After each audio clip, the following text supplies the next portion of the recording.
Hello. Welcome to Talk It With Brockett. My name is Alana Brockett. I'm your host. Today, I am interviewing my dear friend, Patrick Melavin. I met Patrick when I was a freshman, and I'm really excited to have him here. Hello, Pat. Thank you. It's nice to be here. Yes. Pat and I go to the same school. We go to Merrimack College. And so today, we're going to be talking about kind of some of the experiences that we've had. So do you remember when we met, Pat?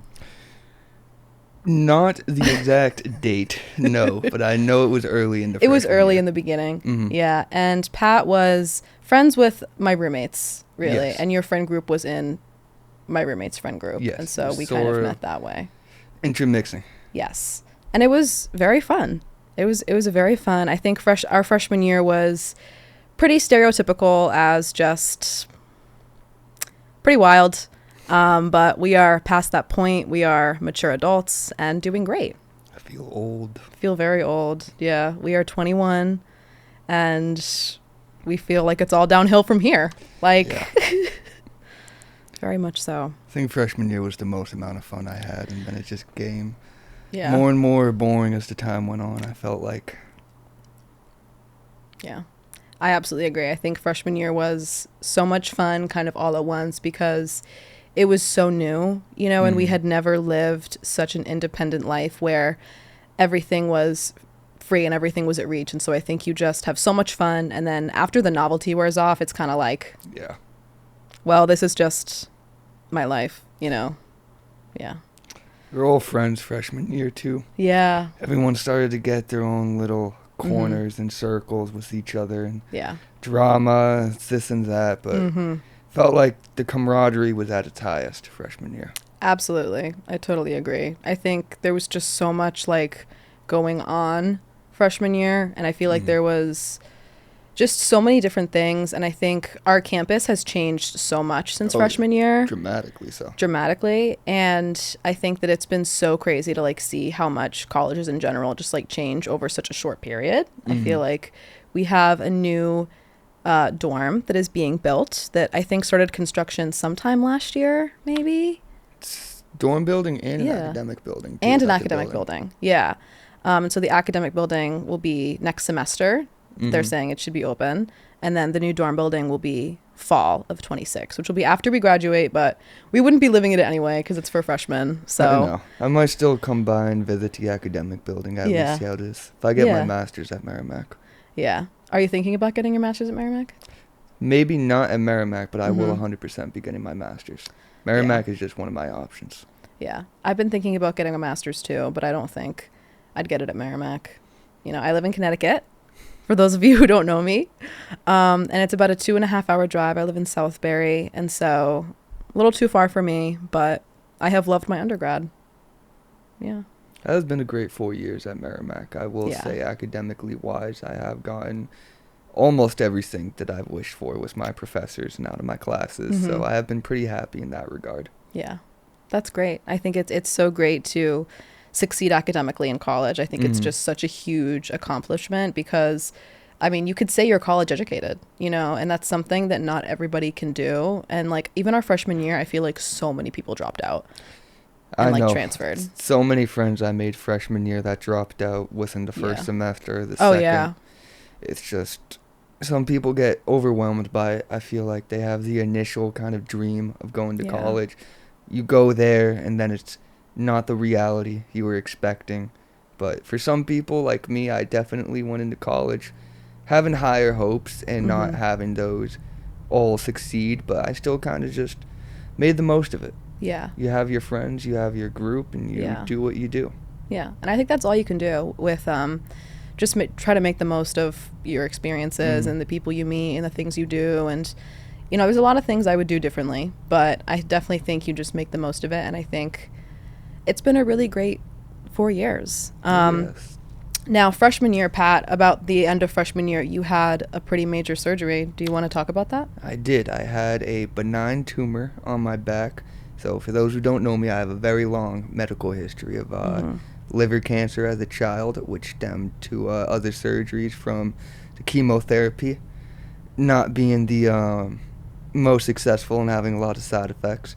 So freshman year, it was a benign tumor. It was just a kind of mass, of just tissues. So I had that removed from my back, and it was about 6 months to a full year healing process. Yeah. So my summer, I was not allowed to run, sprint, or swim for 2 months. Wow. Legally not allowed to work for 2 weeks. So Really?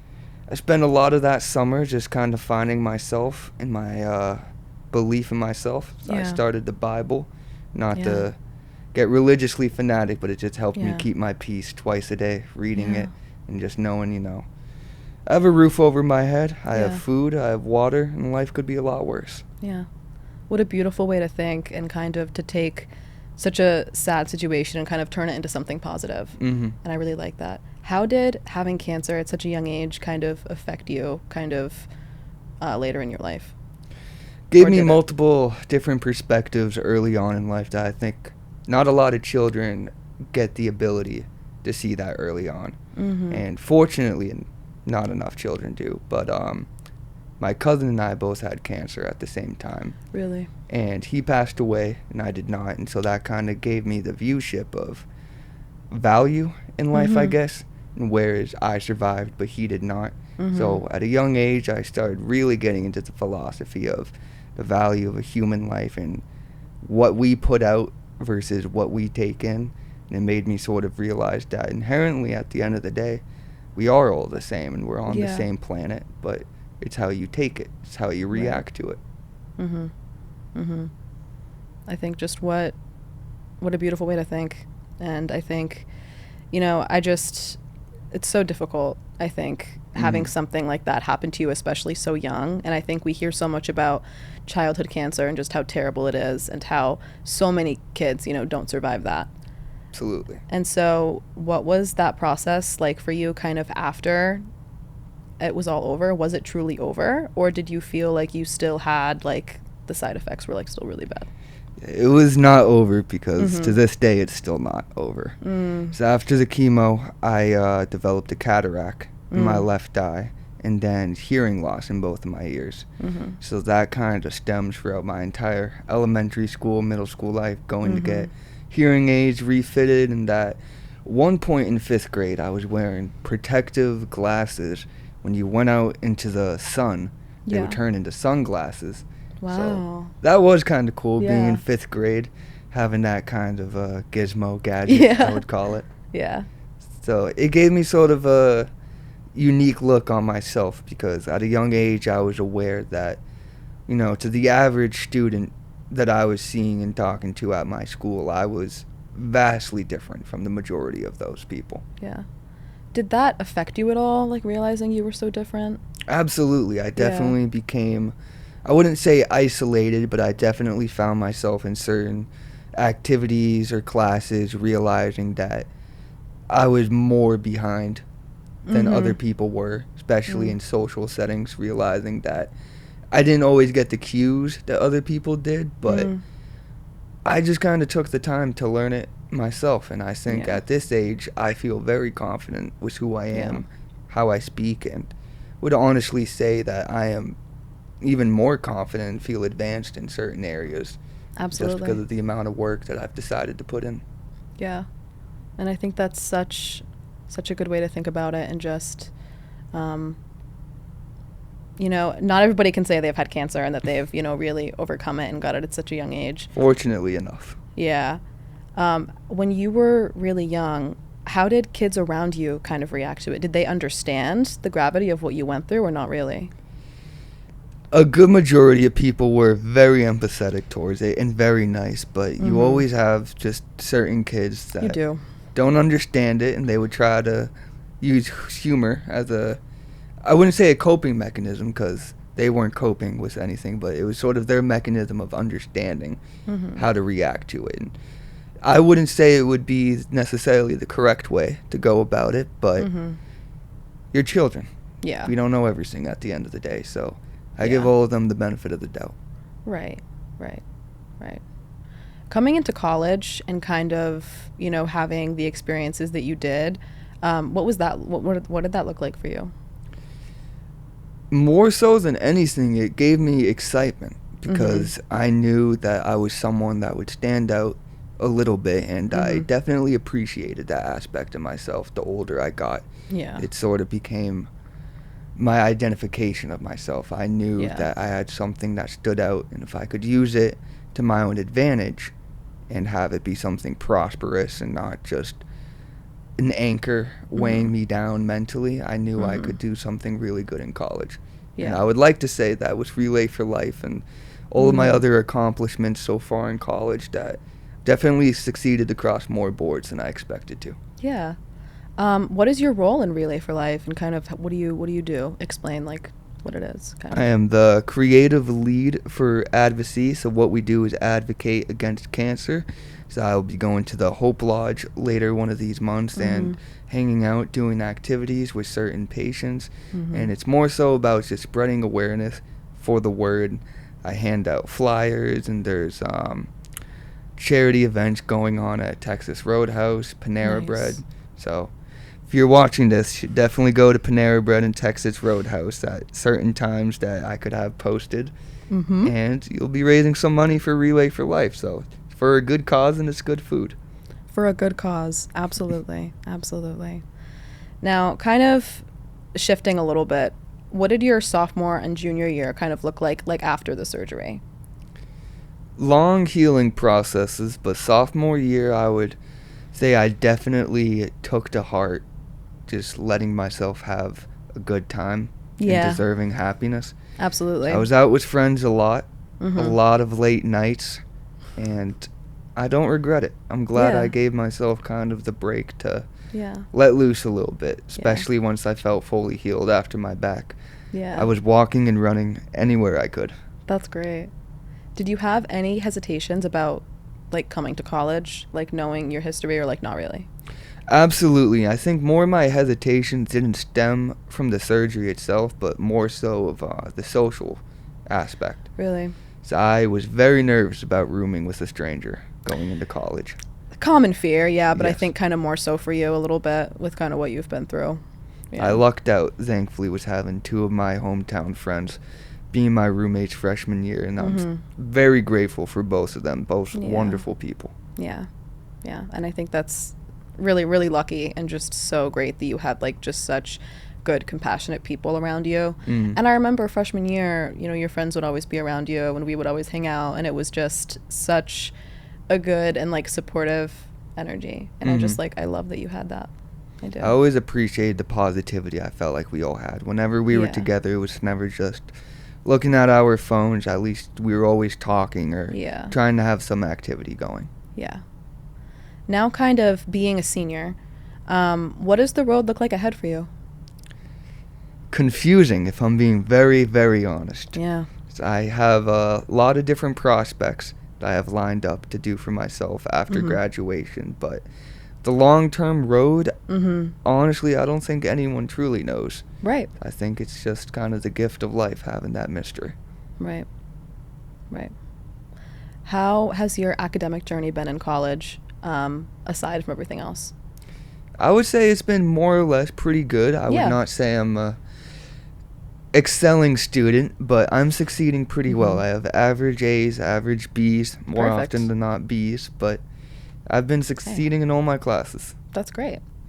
Pat and I have been in a few classes together, and right now we are in a class, we are in intercultural communication. And it's going pretty well, I think. Yeah. Tad bit confusing at times with the class, but we're learning our terminology, intersectionality. Yeah. We are really learning, yes. And so it's very nice having a class with Pat. And it's just been great. I know. I've been very happy with it so far. Yeah.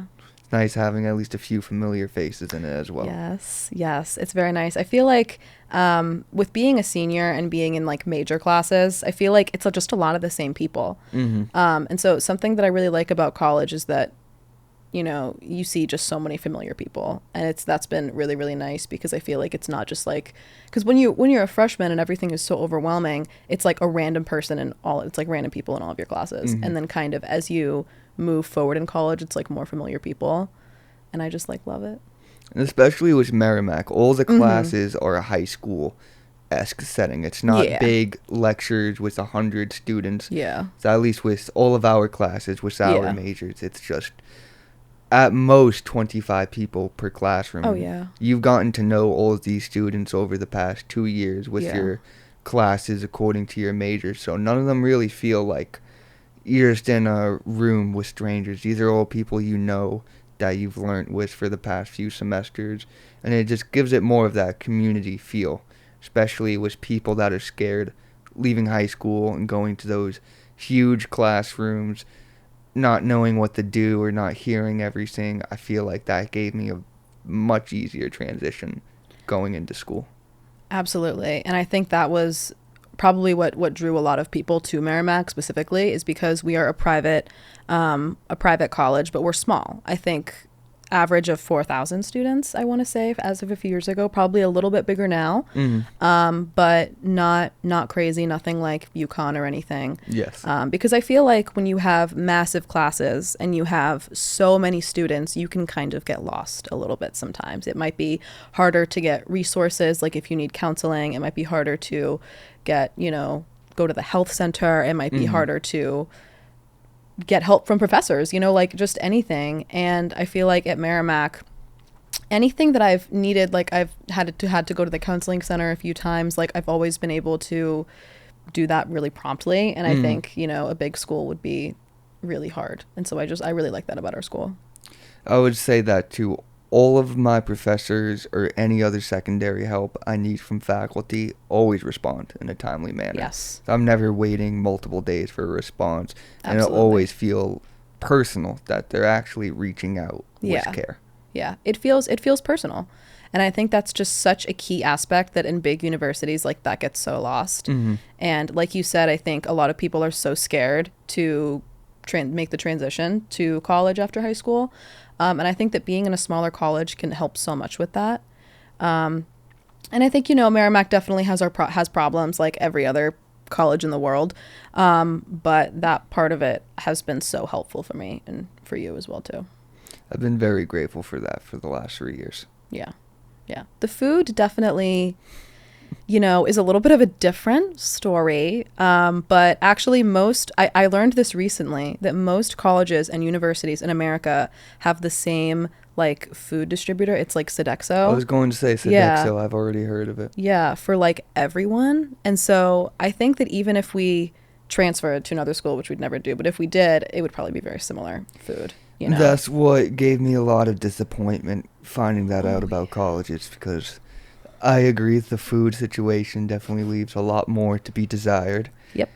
And that was sort of a crushing reality, knowing that Sodexo runs a lot of these colleges and universities for food distribution. Yeah. And it just sort of makes me miss, you don't always have the opportunity or the financial opportunity to make a home-cooked meal. Right. And you have to rely on these meals from Sparky's or other places on campus. Yeah. And it leaves me with a sense of longing, I would say. Absolutely. Oh, yeah. I definitely think that it can be really, really, and make you kind of homesick a little bit when you don't have your mom always there to cook you like home-cooked meals. And unfortunately, it's just the way that things are. It's, no fault of the dining staff. They try their best with the resources. But I think that it's just when you don't have food that is the best quality, I think it's just not going to be delicious all the time. And I think that definitely has been a really big disappointment for me as well, with just like not having the best food. That's been really hard.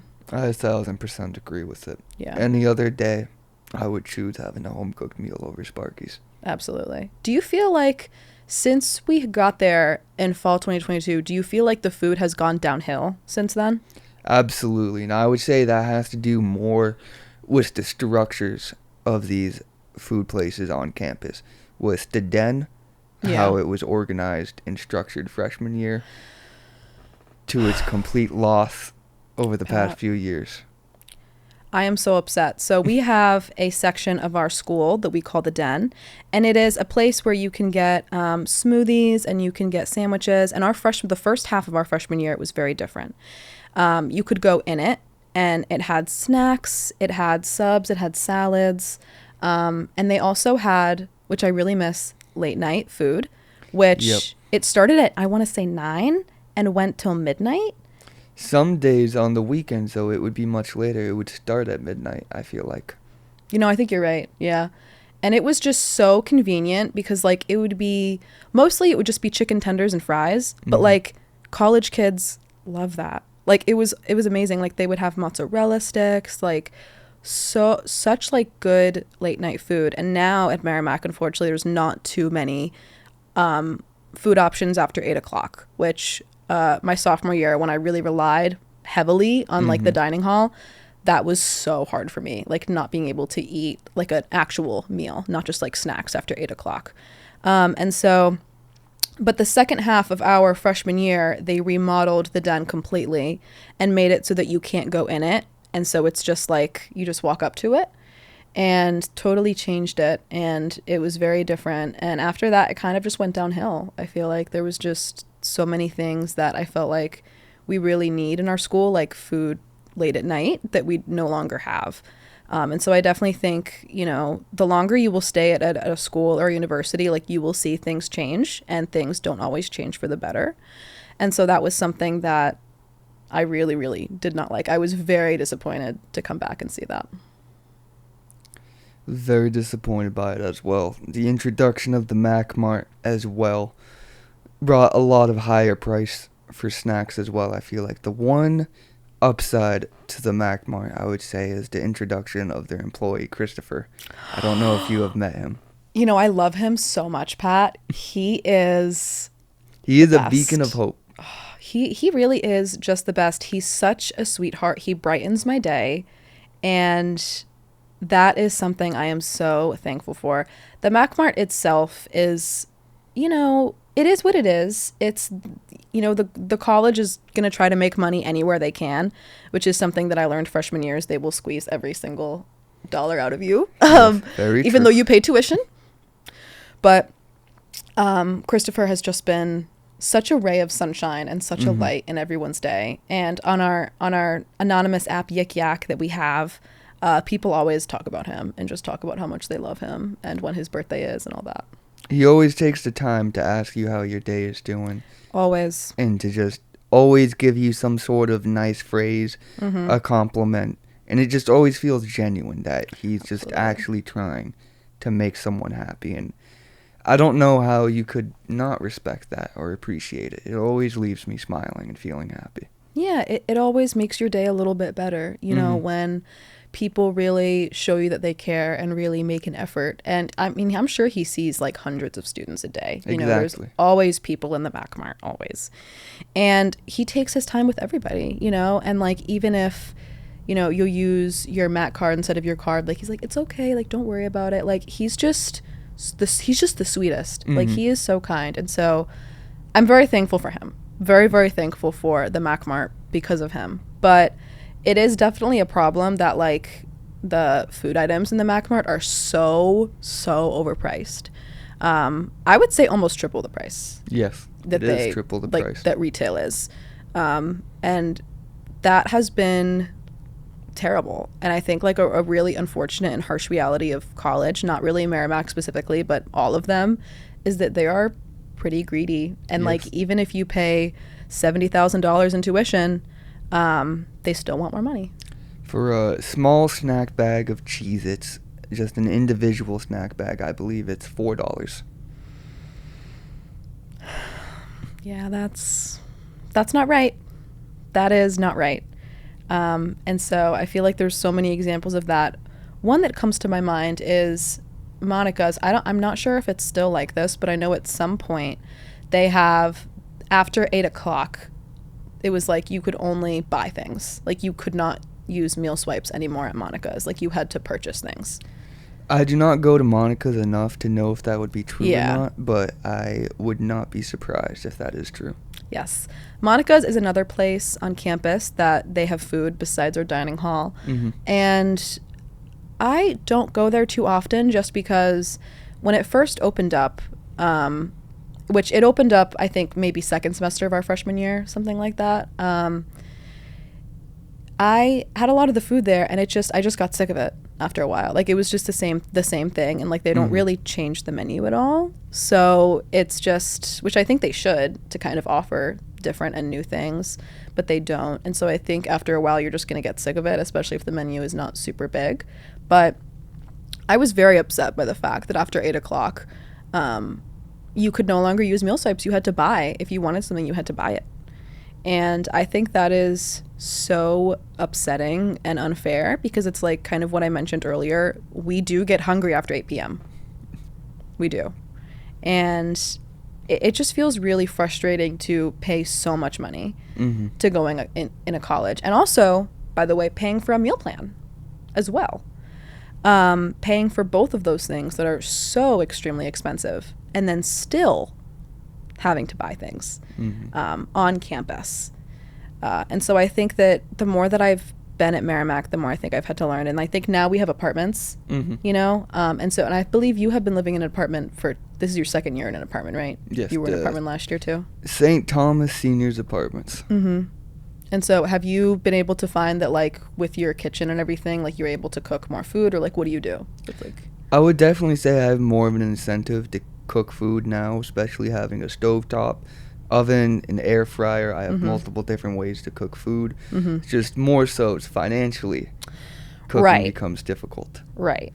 I can't always do it when I would like to. But given the option, I would say I cook about 2 to 3 times a week, maybe more. That's great. Do your roommates cook? Yes. Yeah. I think that it's a great option living in an apartment and having a kitchen. I think for me it's been wonderful. But like you said, it's another thing where it's like it's something else you have to pay for. You know, grocery stores don't have free food. Like, you have to pay for that. And you also have to figure out transportation. You know, I do not have a car. Do you have a car? Not on campus, no. Yeah, me neither. So figuring out rides, if you're going to Uber, that's money. You know, so like I think a big lesson that college has probably taught us is that everything costs money. Every single thing costs money. And so while cooking is so great and I really like it, it just costs money. And it's you know, we're full-time college students. Not all of us are going to have the opportunity to work jobs with our busy schedules. And so I think that it can just be really, really hard kind of balancing everything. How do you feel like you balance everything in your personal life with school and the activities you want to do and also cooking? How are you doing with that? I usually try and set myself to a schedule each day, and I get all of my work done, and I sort of give myself maybe little breaks, 5 to 10 minutes in between, but I just try and power through everything. Great. I'll lead myself with like an hour break at the end of the day, and I'll usually just find an old movie to watch or a book to read, and that'll just be my hour of peace before I go to sleep. Wonderful. So when you read, does that help you like kind of wind down for bed? Absolutely. Yeah, make you tired? Depending on what I read, I'll either listen to some old classical music while I do, and it's very meditating. What kind of music do you like to listen to? It's dabbling in a little bit of this and a little bit of that, I would say. It's going from Frank Sinatra, Chet Baker, Billie Holiday, Sarah Vaughan, then to more like classical Mozart, Salieri, Pierre Fournier. Wow. So I like a lot of different genres out there. This man is cultured. He is cultured. What does a typical night look like for you when you're not really too busy? I would say I would start with meditating music and then relax myself. Maybe it's having a nice meal or having some sort of different nutrition for my body, the dessert, something like that. And then I would just read for a while or watch an old movie. Lately I've been watching all the Sean Connery James Bond movies for any film enthusiast out there. Last night was You Only Live Twice. So, I believe I'm moving now on to the Roger Moore series. You know, that sounds like such a lovely night. Like, that really, truly does sound like such a lovely night. And I think in college, you just change so much. And I think Pat and I have discussed before that now we live a much more chill lifestyle than I think we did. And Pat has lovely nights where he relaxes and he reads his book and he listens to his classical music and he has his dessert and then he goes to bed. And that honestly sounds so much better to me than like going out. Like, I prefer the chill nights now. Like, you just change so much in college and it's so nice. For me, going out looks like having a smoked old-fashioned while reading. Or maybe it was a small group of people. But even my drinks are old people drinks, considered by my peers by this point. Well, I just think it's great. I really do think it's great. And I think that, you know, going out has probably lessened for us a little bit. Absolutely. I think that if I do go out, I usually will just go out Friday for a short time. And then in bed, if I go out, I like to be in bed by midnight or like 1, you know. At our school specifically, we are 21, just disclaimer. But everything in our school gets shut down at 1. Yeah. So like we have a big outdoor event on Fridays when weather permitting, and that will always get shut down at 1. And so, but I like to honestly be in bed before that. Like, everything changes so much. And, you know, freshman year, it was a totally different story. But now, at my ripe old age of 21, I just like to relax. And if I go out, I'll go out Friday, and I will not go out Saturday. You will not see me 2 nights in a row. You won't. Very much agreed. Yeah. Very much so. Yeah. And our lives just look very different now. And I think it's for the better. You know, in college, I think you just grow so much and you change so much, and college teaches you so much. Pat, what are some things that you feel like you have learned in college that you didn't know before? Say the main thing that I learned, especially freshman year, was having a growth mindset. And that actually went a lot further into my life, was how it tethered into so many different sections than I expected it to be, that I found myself actually utilizing it almost on a daily basis of, you know, realizing whatever emotion I'm feeling, you know, frustration, anger with work, that I can sit down and allow myself to keep at it and keep going, and knowing that whatever initial failure I had is just the first step towards something better. Wow, that's powerful. And I think that is such an amazing way to think. And I think especially in college, because you're young and you're figuring your life out, and you're going to mess up and you're going to make mistakes, whether that be academically, whether that be with your friends, with career choice, changing your major, whatever it may be.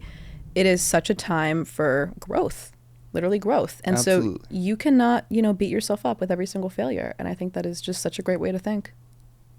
Absolutely. I agree 100%. I'm very glad I started thinking that way. Yeah. And you grow and you change so much in college. And I'm really thankful for, you know, having this experience that not everybody gets to have. I feel very lucky, you know, that we are able to go to college and be here. And I think there's a lot of people in the world that really want to go to college and wish they could go to college and can't. And so I think it's important to acknowledge, you know, how grateful we are to have this experience, especially at a really good school like Merrimack. It's Absolutely. Very, very good. And so I just feel very lucky. And how do you feel? I would say I feel very lucky and very grateful too. That could always be worse with the amount of people and luxuries we have around us. You know, I'm able to go to a classroom. I'm able to learn. As these are things I feel like we truly take for granted on occasions, but all of our professors, all of the faculty, everyone at Merrimack is there to help. And Absolutely. It shows that every day. Absolutely. I think, you know, we have so many resources, and I think it is so good to use them, you know, because like we have the counseling center, we have tutoring centers, we have, you know, so many things that are included you know, and like not everything will be this easy after college. Like if you need to go to the doctor, you've got to call, make an appointment. They could not see you for 2 weeks. Hence, you go online to the health center, you could be in there within 2 hours. So I think it's really smart to use your resources. And I've used the counseling center a few times. I've had great experiences with it. And I've also used the math center too. Have you used any of the resources on campus? Yes, I've been to the counseling center before, but not to the math center, no. Yeah. I just had one math class, qualitative reasoning of everyday life. I'm not a math person, Pat. Neither am I. I am not a numbers man. I can't, even if it is the simplest math, my brain like turns into scrambled eggs. Like I just can't, like I can't do it. And so, you know, definitely went to the math center a few times and got some help. But that's what the resources are for, you know, because not everybody's a math person like me. And so I think that it's just so good to just like use the resources while you have them, because we're not in college forever. We graduate in the spring, which is very scary. But I think it's so good to use the resources that we have kind of while we still have them. 100%. Yeah. Well, Pat, you have been an amazing guest, and this has been such a wonderful podcast. Join us next week for episode 2. Thank you for your time. Thank you.